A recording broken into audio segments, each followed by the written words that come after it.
504 dia tangkai yang lebih panjang.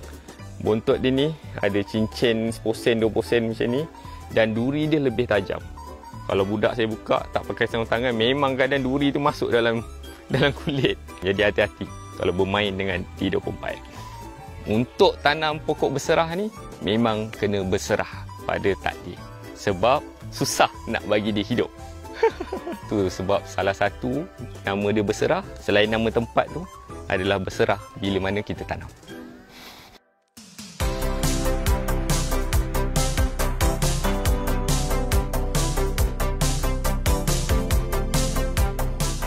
Saya Muhammad Izzat bin Ismail, pengusaha Dusun Cikgu Mael.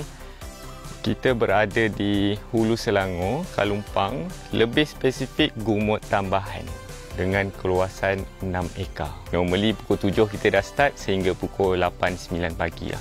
Kita baru kutip ada dua variety, satu D24, satu lagi M-Dur 88. Kita masih mengekalkan konsep konvensional, gugur di tanah, kita kutip dan kita cuci. Pokok sini dia tak berapa tinggi sangat. Tanah ni tidak berstruktur batu, jadi dia tanah dia tak mudah rosak. Pokok belakang ni, ini pokok di 24. Dia ditanam pada tahun 92 ke 96. Ni tanam berperingkat sekitar umur 30-an. More than 20 tahun kategori tua. Saya pernah pergi kebun sahabat-sahabat tani kita yang lain di 24. Oh, nearly 100 years. Musim besar sekitar bulan 6, bulan 7. Untuk musim yang kecil, bulan 12, bulan 1. Proses daripada dia berbunga sehinggalah dia gugur dalam 4 bulan. Sekarang ni kita dah buah hujung, sekitar sekilo ke sekilo 2 lah lebih kurang. Before this, kalau awal musim, tengah musim, dia sangat besar. Sekitar dalam 2 kilo. Yang ni dia dah average lah. Dia dah buah hujung. Yang ni ada di 24 dan juga ada sebiji yang saya perasan ni. Ada M-Dur 88. M-Dur 88 ni kod daftar dia D190, di mana klon hybrid ni dari cantuman D24 dan D10. Terhasillah M-Dur 88. Ni karakter dia lah. Tangkai pendek, duri sedikit jarang dan tajam. Bontot dia ni, normally dalam sehari dia akan jadi hitam. D24 dia tak ada karakteristik yang spesifik lah. Ini dia normal, tangkai yang lebih panjang. Bontot dia ni ada cincin 10 sen 20 sen macam ni, dan duri dia lebih tajam. Kalau budak saya buka tak pakai sarung tangan, memang kadang duri tu masuk dalam kulit. Jadi hati-hati kalau bermain dengan D24.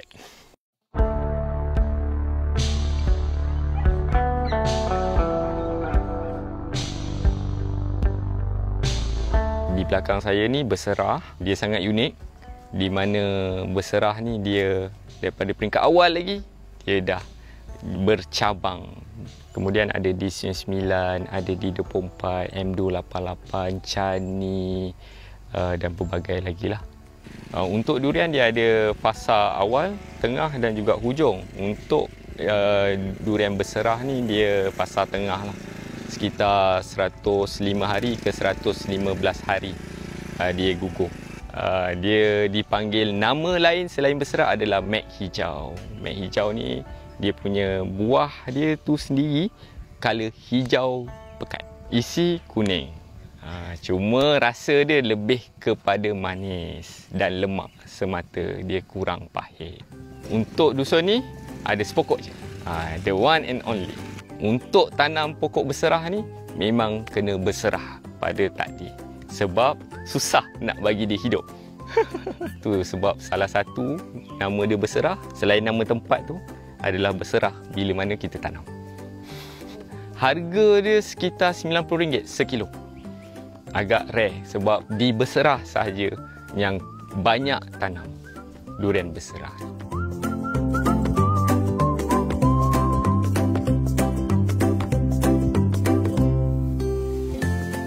Yang ni pokok Cani D123, kod daftar dia lah. buah yang lebih besar, color coklat, tangkai yang lebih panjang dan gemuk. Tapi yang paling obvious sekali, buah dia memang average 2 kilo ke atas. Untuk dusun sini ada 2 pokok sahaja. Jadi agak rare lah bagi customer yang datang. Kadang-kadang berebut nakkan cani ni. Cani ni dia asal daripada klon Thailand. Di mana kita bawa ke sini dan daftarkan sebagai kod T13, namakan sebagai cani. Bila mana kita buka, dia color isi kuning keorenan sikit. Cani ni more tu lebih kepada manis, likat dan lekat kat tekak. Konsep petik-petik ni diperkenalkan oleh Thailand lah sebenarnya. Kalau tanya saya, yes, boleh petik. Dan dah dipraktikkan pun di tempat kita ni. Kalau dah ada 1-2 biji gugur, petik je keseluruhan buah. Petik sekali, potong dengan atas rapat dengan dia punya dahan yang bercantum dengan dahan tu. Yang kedua, biarkan dia sehingga tangkai atas tu kecut. Kadang-kadang dia akan jatuh sendiri pun. Once dia jadi macam tu, boleh makan. Dan dari segi rasa, dia bagi saya pernah rasa dia on par dengan yang gugur. Sebab apa Malaysia tak buat sangat? Satu, dia tak quite famous lah untuk kaedah tu dipraktikkan di Malaysia. Yang kedua adalah manpower tu sendirilah. Yang ketiga adalah untuk pasaran mereka more to export. Macam kita pasaran ada 2, export dan juga lokal. Orang kita masih tak suka buah petik. Setengah petani yang ingin pasaran ekspor ataupun mengekalkan kualiti buah untuk pasaran grading A, diorang akan buat penjarangan. Macam saya tak, dia manually, dia bunga dan pendebungaan berlaku secara alami. Jadi dia akan jadi rapat. Mana yang win, dia akan lekat lah. Mana yang tak win, dia gugur. Penjarangan ni di mana peringkat waktu dia berbunga, biasanya dia akan berjambak. Selonggok. Kita nak bagi dia untuk jadi grade A, salah satu caranya adalah kita buat penjarangan. Dengan cara kita potong bunga-bunga yang selonggok tu, jadikan 1 atau 2 je dalam satu longgok tu. Bila mana dia tidak terlampau rapat, satu, dia ada pengudaraan. Kedua, dia ada ruang untuk dia membesar lebih besar. Yang ketiga, untuk kawalan kulat dan juga serangga lebih mudah.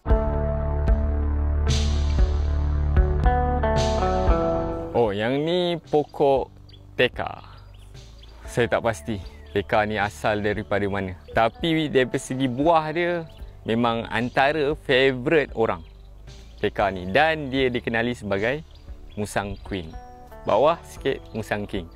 Kategori lemak dalam durian ni saya rasa antara yang lemak betul adalah satu, duri hitam. Kedua adalah Musang Queen ni sendirilah, teka. Kebanyakannya coklat.